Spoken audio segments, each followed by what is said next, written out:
മഞ്ഞപ്പിത്തമുള്ള ആളുകളോട് ഉപ്പ് കംപ്ലീറ്റ്ലി ഒഴിവാക്കണമെന്ന് പഴമക്കാർ, അതായത് മഞ്ഞപ്പിത്തം ഇപ്പം ബാധിച്ചിട്ടുള്ളവരുടെ വല്യമ്മമാരോ വല്യച്ഛന്മാരോ പലരും പറയുന്നുണ്ടായിരിക്കും. പക്ഷെ ഇതിന്റെ യാഥാർത്ഥ്യം എന്ന് പറഞ്ഞു കഴിഞ്ഞാൽ ഉപ്പ് കംപ്ലീറ്റ്ലി ഒഴിവാക്കേണ്ട ആവശ്യമില്ല. അല്പം മാത്രം ഉപ്പ് കഴിക്കണം. കാരണം ഉപ്പ് നമുക്ക് ആവശ്യമായൊരു ഘടകമാണ്. ഈ ഉപ്പിനെ കുറയ്ക്കാനുള്ള കാരണം എന്താണെന്ന് വെച്ച് കഴിഞ്ഞാൽ, ഉപ്പ് കൂടിക്കഴിഞ്ഞാൽ നമ്മുടെ ലിവറിന് ഓൾറെഡി പ്രോബ്ലം ഉണ്ടെങ്കിൽ നമ്മുടെ കിഡ്നിയിൽ നിന്നും ഉപ്പിനെ പുറന്തള്ളപ്പെടുന്നതിന്റെ പ്രോസസ്സ് കുറയുന്നത് കണ്ടുകൊണ്ട് തന്നെ ഉപ്പിന്റെ അളവ് നമ്മുടെ ശരീരത്തിനുള്ളിൽ ഓൾറെഡി കൂടുതലായിരിക്കും. ഈ ഉപ്പിന്റെ അളവ് കൂടുതലായതുകൊണ്ട് തന്നെ അതിനെ മേക്കപ്പ് ചെയ്യാൻ വേണ്ടിയിട്ട് വെള്ളത്തിന്റെ അളവിനെ പുറത്തു നിന്ന് ഉള്ളോട്ട് വലിക്കും. അതായത് കിഡ്നിയിൽ നിന്നും പുറന്തള്ളപ്പെടുന്ന വെള്ളത്തിന്റെ അളവിൽ ക്രമാതീതമായിട്ടുള്ള കുറവുണ്ടായിരിക്കും. അതിനാൽ തന്നെ വെള്ളം കെട്ടിക്കിടക്കാനുള്ള സാധ്യത കൂടുതലാണ്. ഒരുപാട് അവയവങ്ങൾക്ക് അതിൻ്റെതായ ജോലികൾ ചെയ്യാൻ വേണ്ടി സാധിക്കില്ല. ഒരു കാരണം അതാണ്. രണ്ടാമത്തെ കാരണം എന്ന് പറയുമ്പോൾ ഉപ്പിന്റെ ക്രമാതീതമായിട്ടുള്ള അളവ് ഓൾറെഡി അത് കൂട്ടാൻ വേണ്ടി ശ്രദ്ധിക്കുന്നുണ്ട്. ഇനി അതിന് പുറമെ നാം ഉപ്പ് കൂടുതൽ കഴിച്ചു കഴിഞ്ഞാലോ അത് ലിവറിന്റെ ഫംഗ്ഷന് ഓവർലോഡ് വരാനുള്ള സാധ്യതയുണ്ട്. ലിവറിന്റെ ജോലി ആ സമയത്ത് എന്തായിരിക്കും?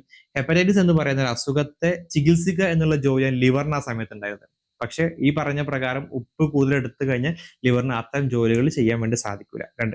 മൂന്നാമതായിട്ട്, ഉപ്പ് കൂടിയാൽ ബ്ലഡ് പ്രഷർ കൂടും. അതായത് സോഡിയം കൂടിക്കഴിഞ്ഞാൽ പ്രഷർ കൂടും. ഇത് സ്വാഭാവികമായി നടക്കുന്ന ഒരു കാര്യമാണ്. കാരണം അതിന്റെ കൺട്രാക്ഷൻ, ബ്ലഡ് വെസൽസിന്റെ കൺട്രാക്ഷൻ കൂടുന്നത് കൊണ്ട് തന്നെ അതിന് ഈ പ്രഷർ കൂടാനുള്ള സാധ്യത കൂടുതലാണ്.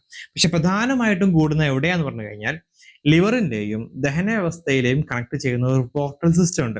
ഈ സിസ്റ്റത്തിൽ പ്രഷർ കൂടിക്കഴിഞ്ഞാൽ അത് വലിയ പ്രശ്നം ഉണ്ടാക്കാനും അവിടെ ഇൻഫ്ലമേഷൻ പോലത്തെ ബുദ്ധിമുട്ട് വന്നിട്ട് ലിവറിന് വീണ്ടും ജോലി ചെയ്യാൻ സാധിക്കാതെ വരും. അതായത് ചുരുക്കത്തിൽ പറഞ്ഞു കഴിഞ്ഞാൽ ഉപ്പ് അമിതമായിട്ട് എടുക്കുന്നുണ്ട് എന്നുണ്ടെങ്കിൽ നിങ്ങളുടെ മഞ്ഞപ്പിത്തം സുഖപ്പെടാനുള്ള സമയം കൂടും. അങ്ങനെയാണെങ്കിൽ പറയുന്ന പ്രകാരം കംപ്ലീറ്റ്ലി ഉപ്പ് ഒഴിവാക്കാൻ പാടില്ല. കാരണം ഉപ്പിന് അതിൻ്റെതായിട്ടുള്ള ഫിസിയോളജിക്കൽ ഫങ്ഷൻസ് ഉപ്പിനുണ്ട്. നമ്മുടെ നരമ്പുകളുടെ പ്രവർത്തനമാകട്ടെ, അതുപോലെ തന്നെ മസിലിന്റെ ഫങ്ഷനിങ് ആവട്ടെ, അതുപോലെ തന്നെ നമ്മുടെ ഫ്ലൂയിഡ് അല്ലെങ്കിൽ ഇലക്ട്രോലൈറ്റ് ബാലൻസ്, നമ്മുടെ സോഡിയം, പൊട്ടാസ്യം, മഗ്നീഷ്യം, കാൽഷ്യം പോലത്തെ ഈ പറഞ്ഞ സംഭവങ്ങളെല്ലാം തന്നെ ബാലൻസിങ് സിസ്റ്റത്തിൽ കൊണ്ട് നടത്തിയാൽ മാത്രമേ ശരീരത്തിന്റെ ഫങ്ഷനിങ് ഒക്കെ പ്രോപ്പർ ഉള്ളൂ. നമ്മുടെ ചിന്താഗതികളടക്കം നമുക്ക് പ്രോപ്പർ ആവുള്ളൂ. ഓരോ അവയവങ്ങൾ ചലിപ്പിക്കാൻ വേണ്ടി സാധിക്കുള്ളൂ.